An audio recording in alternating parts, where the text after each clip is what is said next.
Ilang buwan na lumipas na magsimula mag-operate ang WeMove sa larangan ng delivery service. May lumabas na booking kay WeMove. Anong item? Ito lang, accept na natin yan. Nagsisimula na magpakilala at nagbibigay tsansa sa mga delivery rider na magkaroon ng magandang booking rate. Yan, may lumabas na booking. So yan, nakikita nyo, 199 exclusive. In this video ay samahan nyo ulit akong bumiyahe at alamin ang mga updates na ilalabas ni WeMove. Ilang update pa kay WeMove, meron silang in-house rider. Magkakaroon din sila ng WeRide na tinatawag. At kung paano implement ang cancellation fee sa cancelled booking. Inform ko lang kayo kasi meron kasi tayong sa Lalamove. Pag yung rider na-confirm yung booking, nakapunta ng pick-up, tapos ika-cancel, may babayaran kasi yung nag-book na 50% kung magkano yung booking. Stay tuned! Alright, panibagong araw, panibagong pag-asa at panibagong biyahe na naman natin bilang isang delivery rider. So, kumusta na kaya ang biyahe dito kay WeMove, no? After ng ilang months na na-activate ako dito, marami na kayang booking o pa isa-isa pa rin? Well, anyway, subukan natin ngayon bumiyahe gamit itong WeMove apps. Tapos kung wala namang ganong booking, sasabay na lang natin sa Lalamove. Pwede yan, pagsabay na lang muna natin. Alright, kakalabas lang natin. So time check ngayon, 12:28 na ng tanghali. So tanghali na naman, tirik na naman yung araw. Wala pa tayong nakukuha ang booking. So maghanap muna tayong masisilungan at kuha tayo ng ating first multi-booking. Alright, so titignan natin dito sa area ko kung merong mga booking dito sa WeMove. Pero kung wala, kuha na lang tayo through Lalamove. Tapos sabayan na lang natin, tignan natin sa ibang area kung wala talaga rito. Alright, so kuha muna tayo ng ating first multi-booking. Let's go! So ayan, dito muna tayo sa Ledgi habang tayo ng booking na makukuha natin. So ayan, may nagdo-notif madalas dito kay WeMove na may booking daw. Ayan. So ayan, meron na may lumabas ka agad. Saan to? Exclusive. So ayan ito gagandaan dito kay WeMove, nakikita mo yung item Nice. Dalawang plastic yung kukunin. Tingnan nga natin. Naka-credit booking exclusive. Kaso ang problema, layo. Dun yung pick up, Valenzuela. Oh no! Valenzuela yung drop off. Dito yung pick up sa may saan to? San Juan. Ayan may lumabas na booking. San Juan naman yung pick up.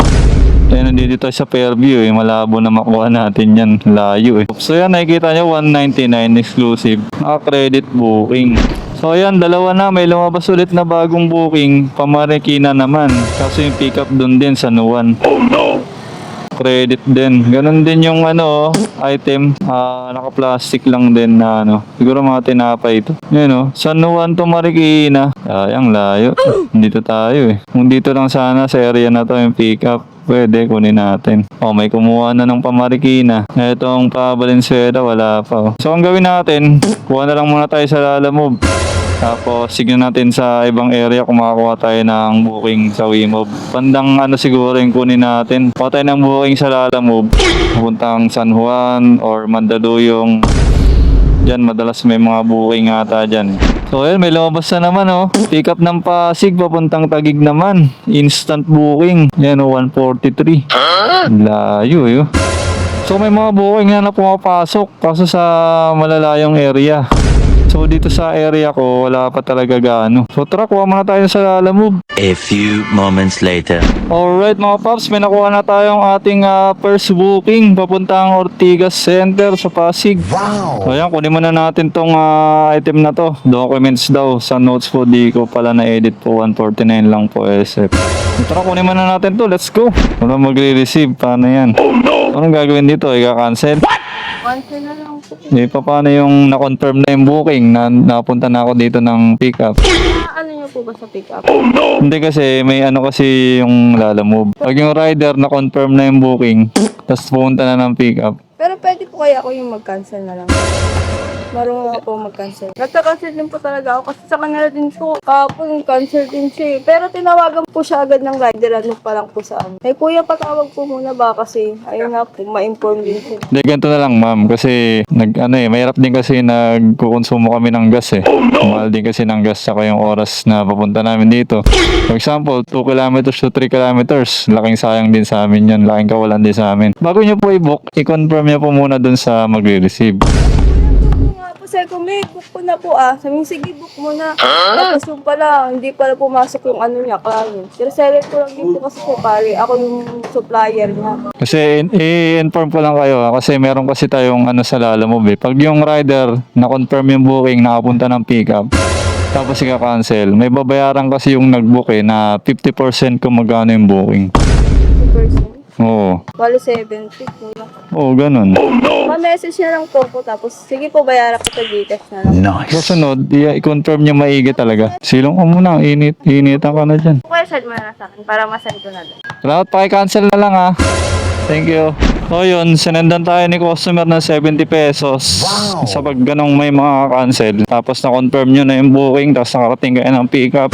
Kasapin nyo lang maayos yung customer na at ipaliwanag nyo lang yung tungkol sa ganon. Nangyari talaga sila Lamubo. Bigla tayong na post. Bigla tayong na-restrict sa pagkuha ng order. Aray mo.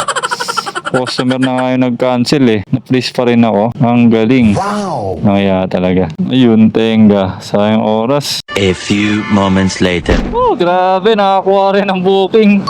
Grabe, tagal natin nagantay. Natenga tayo. Anong oras na? 1:30 na. Nahirapan tayo makakuha ng booking. Siguro naka-apekto yung yung cancel booking na yung kanina. On the way tayo sa pickup 3 kilometers away. Papunta pala itong Makati. Pick upin muna natin to. Alright, let's go. Woo! Alright, may nakuha tayong second booking. Pan-double booking natin to. 1 kilometer away yung pickup after natin makuha tong first booking natin. Alright. Kontrata kasi ng motor yan. Ngayon, Sa loob naman yun. yung receiver, pagka malapit ka na, tawagan mo na Ah, sige. para bumaba na. Sige. Kasi nasa taas pa ng building yan. Okay. Yun oh. Ano nga yun? 159 po. 180. Okay na yan. Thank you, bossing. Maraming salamat. Ingat na lang ha. Opo. Bueno naman, may ano kaagad tayo, may tip kaagad tayo. 21 petot. Thank you po. Okay, pan triple booking, na-swipe natin. Kaso priority pala, hindi ko nakita, aray mo. Awit na yan. Ayoko ng priority, aray mo. Tara, kunin na muna natin to. So, triple booking lang itong dala natin, malamang. Makakuha tayo ng priority. Hindi na tayo makakuha ng pang-apat. Aray mo ah. Sige. Masuyo. Nakilala ko ni Sir Rin dati na. So, nakapick up na ako dito, kaya familiar na sa akin. Manila. Palok na. Oho, meron na ako dito eh. Isa, Makati. Anong laman naman po nito? Okay lang to patayo? Okay lang. Wire? Ah, mga wire. Doon na bayad, no? Dito na sir. Dito na ba?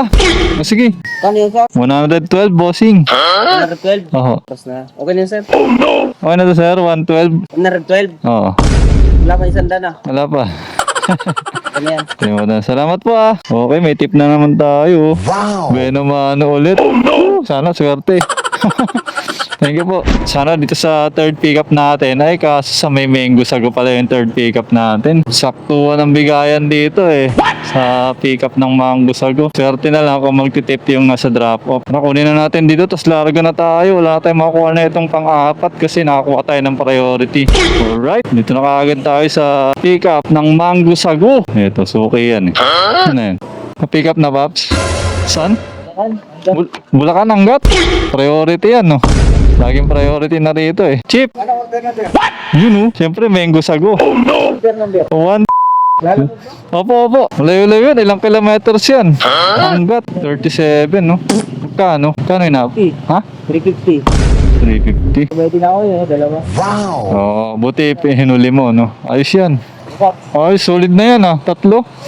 Ingat ha, ride safe. Brother ka? Oo. Anong face mo? Papi Sai Vlog. Oy, ingat ha. Tapos brother. Papi Sai Vlog. Makikita mo yan pag sinearch mo. Ingat ha. Maraming booking dun na sa San Juan Lagi nagbubuk to si Whole Pet Kitchen Try nga natin kumuha dun pag nakadaan na tayo sa San Juan. Sakto yung pa Manila ko, dadaan to ng Pwede tayong dumaan sa San Juan. Doon na bayad po. Walang binigay. Okay doon na, matik. Ano ba yan? Cash pa nakalagay? Opo, cash. Doon na. Thank you.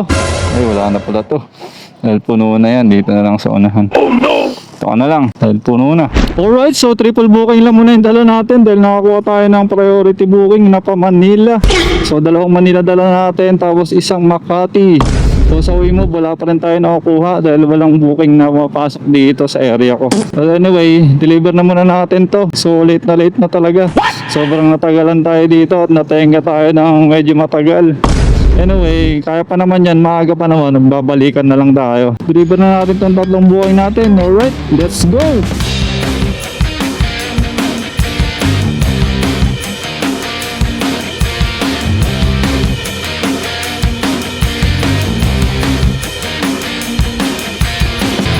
Alright, na-drop na natin yung 2 booking na priority at regular dito sa Manila. So, yung ongoing booking natin pa Makati, 4 kilometers away na lang.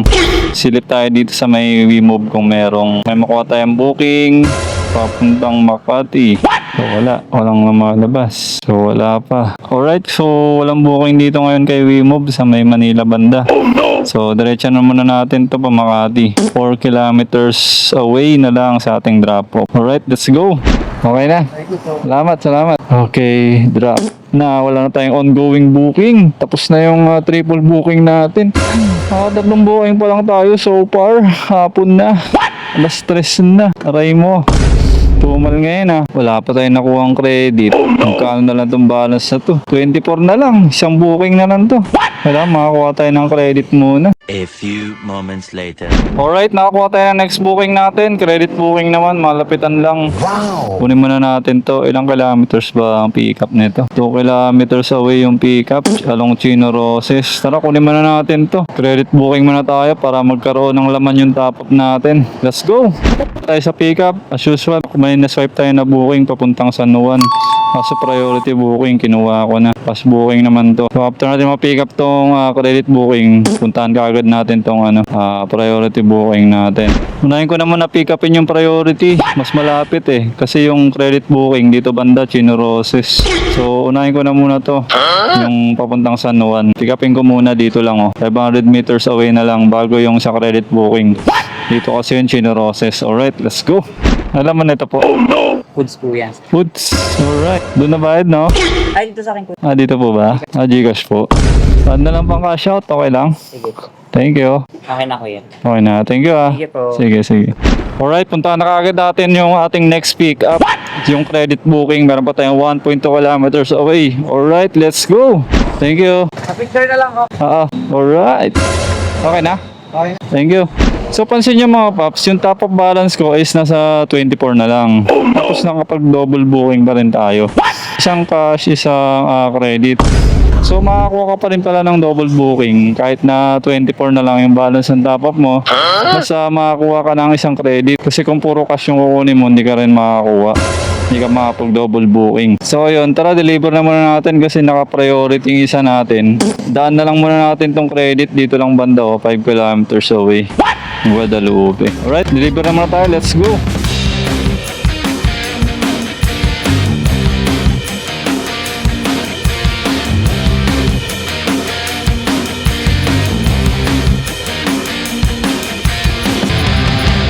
Okay na, i-drop na natin yung ating mga ongoing booking. So, may lumabas dito sa WeMove. Kaso layo naman ang pick up. South Caloocan. Papunta sana sa atin, sa may QC. Ano yung item? Ito lang yung item, naka-plastic. Kaso Super Saver. Meron na silang Super Saver Mamaya, abang muna tayo ng next booking natin. Tingnan natin kung makakuha tayo ng booking dito sa WeMove. Pag wala, doon pa rin tayo kay Lamog. Kung marami sanang booking dito kay WeMove, maganda sana. Abang muna tayo. A few moments later. Ito po, may booking pumasok sa WeMove. Malapitan lang, exclusive. Kaso sa Caloocan banda. Exclusive, 82 pesos. Ayan yung item, short view natin. Ngayon, magkalapit lang Estimated yan, mga nasa lang yan, 2 kilometers. Pick up dito drop off. Kaso sa may bandang Caloocan. 82 pesos, exclusive. Silip-silip lang tayo dyan. Silip din muna tayo dito sa kabila. Mandang Sora, medical supply. Kunin na natin to. Medical supply. Alright, may na-swipe na tayo ulit. Next booking natin. Dito pa rin sa Lalamove. Papuntang Tandang Sora naman. 1 kilometer away lang yung pick up. So tara, kunin muna natin to. Let's go. Doon na bayad nito? Opo, sir. Sige. Alright. Sir, salamat sir. Ingat Thank you po, thank you. Okay, na-pick up na natin yung booking pabalik. Tandang Sora. Ayan, may nakakuha pa tayo ulit. Kaso credit booking naman to. So kunin muna natin to para 2 booking na tayo pa Tandang Sora. Kasabang-abang ulit tayo ng mga sasabay pa. Alright, let's go. Hello po. Good afternoon. Pick up Lalamove. Dito na kay guard. Opo. Sige, ito po, kinukuha ko na po. Salamat. Nice. Okay po. Thank you, bossing. Iniwan na pala kay sir. Pick up na lang. Alright. So, double booking na tayo. Pabalik. Silip tayo sa kabila. Wala. Dito ulit sa kabila. Alright, pangatlong booking na nakuha natin. Papunta namang Tandang Sora din ulit. So, pick upin muna natin. 1 kilometer away lang, oh. So, kunin muna natin to. Let's go. Ayun lang, biglang kina-cancel. Buti na lang, di pa ako nakakalayo. Oh no! Awit na yun, oh. A few moments later. May lumabas na booking kay Wimo. Pasok pa ko ba? Oh? Cash booking ba to? Cash booking. Anong item? Ito lang. Accept na natin yan. Ayan, kinuha na natin. Accept na natin. Regular booking kay Wimo. So, ayan. Nakuha natin, oh. Dito sa Balete Drive. Tapos yung drop niya. Ayan, lapit lang din. Siguro, mga ano lang yan. 2 kilometers lang din. Pakubaw. Kinuha ko na. Ayan, well, pick up natin. Pindutin lang natin tong box. Tapos itong, itong icon na to ng Google Map. Alright, exit. So, ayan. Mapupunta na yan sa mismong Google Map. Pa-pick up na tayo. 6th Street. Dito tayo sa kabila. 6th Street. Kaya so. 6th Street. Nakakuha tayo ng booking kay Wimo. Malapitan. Gurami booking. Kunin naman na natin to. Let's go. Woo! Alright, so nandito na tayo sa pick up location. Saan kaya to? Tawagin nga muna natin. Pindutin lang natin to. Yung may call sign. O, tawagin natin yung customer. Hello, good afternoon. Lalamove for pick up. Ay, Lalamove. Sorry, Wimove for pick up pala. Aray ko. Wimove for pick up po. Ano po, kunin niyo po lang dyan po sa guard, sir, sa mga may guard po dyan. Guard saan po? Balete Drive. Ito may 7-Eleven dyan, sa map mismo sa Minicard building. Hindi po eh. Dito nakalagay sa Balete Drive eh. Wala pong... Kasi nandito ako eh. Dito nakapin eh. Pick up, yun ang St. Luke's po yan, ang pick up. St. Luke's sa BGC? QC po. Parang mali yata yung nilagay na address ah. Aray ko. Tawagan niyo po yung book, sabihin mali ka po siya. Aray ko. Sige, tawagan ko po muna. Mali po ito eh. Hello boss, good afternoon. Wimove, ano po ito? Yung driver. For pick up, saan po ba ang address sir? Dito kasi nilagay nyo sa Balete Drive. Nandito na ako eh, number 12. Paano mo ako? Kasi sa ating dapat yan eh. Hindi ko alam paano sa gano'n eh. Ba't lumipat eh? Saan po yung St. Luke? May E-Road. Ito po yung Gcash ko po, yung number ko po. Nice. Oh, sige, thank you. Ayun, kina-cancel na lang ni boss. Ayun, na-cancel. Mag-send na lang daw siya sa akin through Gcash. Aray mo. Misa ka makakuha ang booking dito kay Wimove. Sablay pa, aray mo. Kuha muna tayo dito sa kabila para makapagsabay pa tayo. Dalawa pa lang tong booking natin dito sa kabila eh. A few moments later. Pero ang bait din ng customer na yan. Buti pa yung customer na yun, no? Alam niya na kaagad, no? May kusa. At naunawaan niya kaagad na syempre nagkonsumo na tayo ng gas saka oras papunta rito sa maling location na nalagay niya. Kaya nagkusang loob niya na magbibigay siya ng bayad through Gcash. Wow! Kumbaga pa konsuelo ba, no? Syempre, pangdagdag na rin sa gas yun. Tayo, papasong tamo. Yun, nakuha natin, no? Okay, pangatlong booking natin to. 2 kilometers away. Sige, kunin na kaagad natin to. Alright, update ko na lang kayo ulit. Let's go! Woo! Sa pick up, may na-swipe tayo ulit. Pang-apat na to na booking.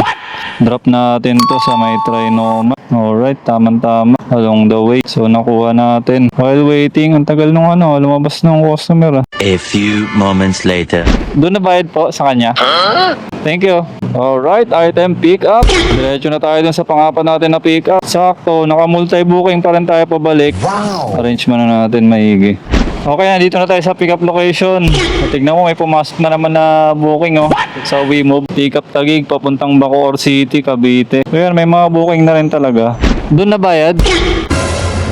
Dito na po. Dito na po. Magkano daw? 85. May customer kasi ako. Hindi na baba ng baba. Sabi yan, dyan na. Okay, item pick up. Unahin natin do. Tapos 2 Tandang Sora. Tapos pasong tamo. Alright, goods na goods. Oras ngayon 5:48 na. 85. Thank you. Alright, larga na ulit tayo mga kapapsi. Hapon na naman. Let's go! Woo!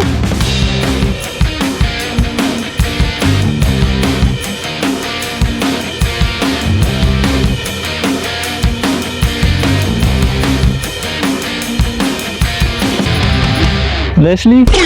Alright. Thank you. May I take a picture? Ito lang po. Oh, pwede picturean ko lang?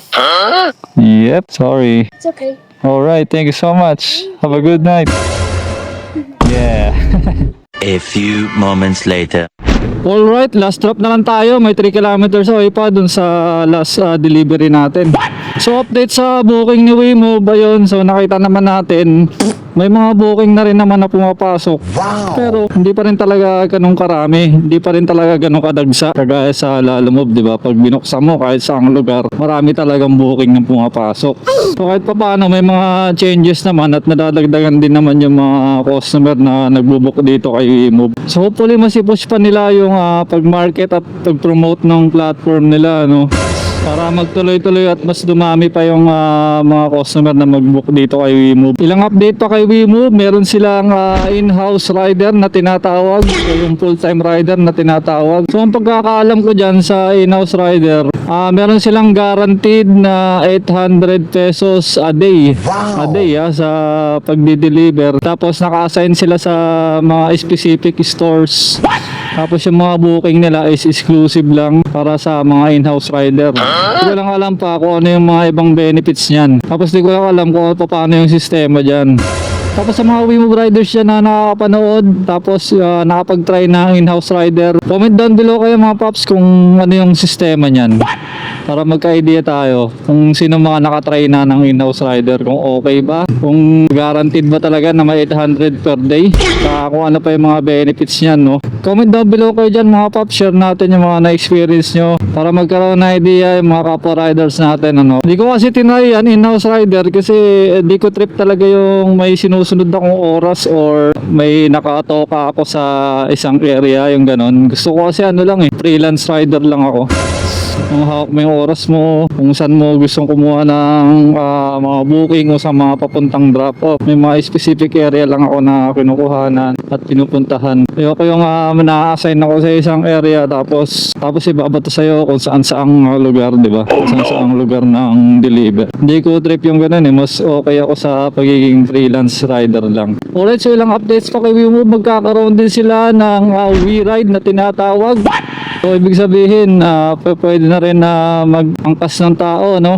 Maglatid ng pasahero. Baga dinedevelop pa nila yung sistema ng pagkakaroon nila ng ganon WeRide na tinatawag. Tapos may nakalagay din dun sa baba, magkakaroon din sila ng WeTrike. Ano kaya sistema nun, no? Tricycle, bubuk ko ng tricycle. Ito yun yung mga paps. Any thoughts? Comment down below kayo kung ano yung idea nyo dyan, no? So nakalagay lang naman sa customer apps pag nag-book, may WeRide tapos WeTrike. So baka natin yan kung ano yung mga updates dyan pagka na-implement na yan ni Waymo. Saka hindi lang yun, magkakaroon na rin sila ng 4 wheels, no? Or magkakaroon din sila ng activation dito sa 4 wheels na pampasahero. So yun, paunti-unti nag-i-improve na rin sila at nag-update na mga kung ano pa yung kailangan na i-open at mag-level up, hindi lang sa delivery service, pwede rin sa pampasahero, pang-motorman or 4 wheels. Kaso kailangan lang talaga nila i-push lang din talaga nila yung advertisement ng nila platform, tsaka pagpo-promote, pag-marketing. Kung wala pa yung changes after na ilang months or umabot man ng ilang taon na, tapos ganyan pa rin yung booking. Isa lang pag-asa niyan. Pag napa-shutdown yung operation ni Lalamove, magkakaroon ng opportunity yung mga bagong courier apps, bagong platform na kagaya nito, Waymo, na tangkiligin ng mga customer. Kasi hanggang dyan si Lalamove, sa kanya yung first choice ng mga customer So kung may maglalakas loob sa mga kinaukulan na banggain tong Lalamove at may pasara yung may patigil yung operation, kakaroon ng oportunidad or chance yung iba. So yung choice ng mga customer, may pilitan sila na lumipat sa ibang platform. Hanggang dyan si Lalamove lang sa kalam lakas sa mga customer, mura kasi. So ang dami na ring reklamo dito kay Lalamove Reklamo ng sa customer at saka sa mga rider. Dami na ring paulto sa sa mga kinaukulan Kaso hindi matibag ng gobyerno. So malapit na tayo dito sa drop, ipa-receive na muna natin to. Sa inyo po. Ako din sa opisina. Angel Morga, picturean po kita sir Ayan kita, linaw Thank you po, may piso pa. Okay lang. Thank you po Thank you. Opo, sige. Alright, tapos na naman deliver natin ngayong araw. Alright, pauwi na naman tayo. Oras natin nga, alas 7 na ng gabi. Kung nakalabas tayo kanina, pasado 12 na eh. So ilang oras na yung biyahe natin. Parang nagbalikan lang tayo eh. So nakailang booking lang din tayo. 3 pa punta. Tapos nakakuha akong double booking pa San Juan. Tapos ito 4 pa balik. So naka-siyam din tayo. 2 credit, 7 doon cash. Ano yan, sumabit. Oh no! Sabit. Wala naman pong gas-gas. So magkano yung breakdown ng gross income natin at pinaka-income natin for today? Pupost ko na dyan sa screen. Alright. Sa muli, kung nakaabot ka man dito, huwag mo kalimutan mag-like, share, na subscribe mga kapapsi. Sana pumaldo kayo palagi sa araw-araw nyo na pagbiyahe. At sana nag-enjoy kayo sa biyahe natin for the day. Kung gusto nyo pala malaman mga paps, yung requirements ng WeMove, kung paano mag-apply online at magpa-activate, so panoorin nyo lang to next video na to. Yan, click nyo lang yan para malaman nyo kung paano yung mag-apply online kay WeMove, kung ano yung mga requirements na kailangan. Alright, sa muli, hanggang dito lang muna. Ingat po tayong lahat, ride safe always mga papsi. See you in my next one. Bye bye, peace out. Woo!